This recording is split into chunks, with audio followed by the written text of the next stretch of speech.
Today, we're diving into the extraordinary life of Andal, a revered poet saint from southern India. And let me tell you, her story is this incredibly profound and passionate tale of divine love. It's a story that really makes you rethink what devotion and faith can even look like. I mean, that's the big question, right? How does a mortal bridge that gap to the infinite? Well, Andal's Leaf offers a fascinating and, some might even say radical answer. So let's explore her remarkable journey together. Okay, so first things first. Our story begins not with a birth, but with a discovery. You see, Andal's origins are just as mystical as her life, and they really set the stage for everything that's to come. Now, to really understand Andal, you first have to know about the Alvars. These weren't just poets, they were true mystics. The name itself comes from a root word that means to dive deep, because that's what they did. They dove deep into this ocean of love for Lord Vishnu. And in this incredibly rich spiritual tradition, there are 12 Alvars who are especially celebrated. Their hymns, their poems, they're basically a cornerstone of devotional literature. Now, here's the thing that's so incredible. Among all these 12 revered figures, only one was a woman. And that woman, of course, was Andal. The story goes that another one of the saints, Purya Alvar, discovered her. She was a baby, just nestled under the sacred leaves of a tulsi plant in his temple garden. He instantly saw her as this divine gift, and he named her Andal, which can be translated as the one who rules or the girl given by God. So this completely unique beginning, it really sets the stage for what is, without a doubt, the most famous story of her life. It's an act that just beautifully illustrates her radical and intensely personal approach to devotion.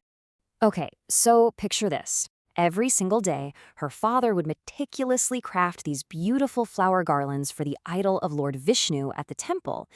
But young Andal, well, she saw herself as Vishnu's true bride. So in secret, she would wear the garlands first before they were offered. And when her father found out, he was absolutely devastated. He believed this act had made the sacred offerings totally impure. So you see the dilemma here, right? This is the central tension of her story.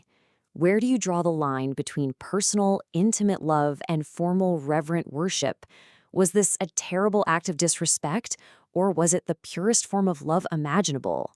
Well, the answer came that very night. Lord Vishnu appeared to her father in a dream and told him, "No, the garlands she has worn, those are the ones I prefer.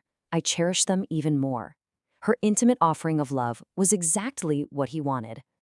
And just like that, her act was completely transformed. From that day on, she earned this amazing title, Surikoruta Nachiyar. It means the goddess who offered garlands after wearing them, and it forever celebrates her unique and divinely approved form of devotion. But Andal's devotion wasn't just expressed in her actions. Oh no, it poured out of her in some of the most breathtaking poetry you can imagine, poetry that's been sung and celebrated for over 1,000 years. She composed two major literary masterpieces. And they're kind of like two sides of the same coin, showing both the communal and the intensely personal nature of her devotion. First, you've got the Tidu Poai, which is 30 verses with a really celebratory community feel. Then there's the Nachiyar Thiramosi, which is much longer and a deeply, deeply personal cry of longing. So in the Tirupava, you can really hear that sense of community. She's calling out to her friends, inviting everyone to join in. It's like she's saying, "Come on, let's do this together." It's a call to shared devotion. But then you get to the Nachiyar Thiramosi and wow, the tone shifts completely. This isn't a communal song anymore. This is the voice of one soul crying out for its divine beloved. The passion is just raw, it's personal, and it's so, so moving. So you have this lifetime of intense longing, all poured out into this passionate poetry. Where does a life like that lead?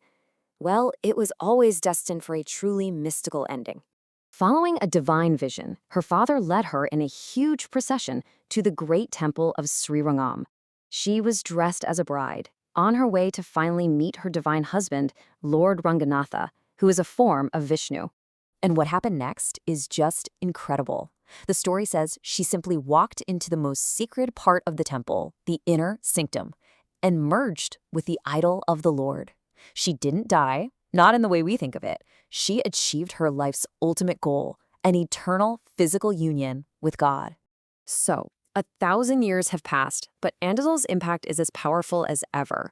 Her life, her words, they continue to resonate so deeply today. I mean, think about her legacy. She totally shattered norms, showing that a woman could be a spiritual guide for everyone. She gave women this powerful, sacred voice to express their own divine love. To this day, she's revered as an incarnation of Mother Earth herself. Her poetry inspires countless musicians, dancers, and thinkers. And get this, the tower of her temple in Sri Villipudur is the proud emblem of the entire state of Tamil Nadu.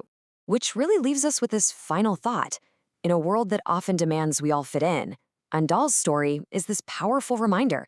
It asks us to think about what true devotion really looks like. And maybe, just maybe, the most profound expressions of faith aren't found in following all the rules, but in having the courage to break them for love.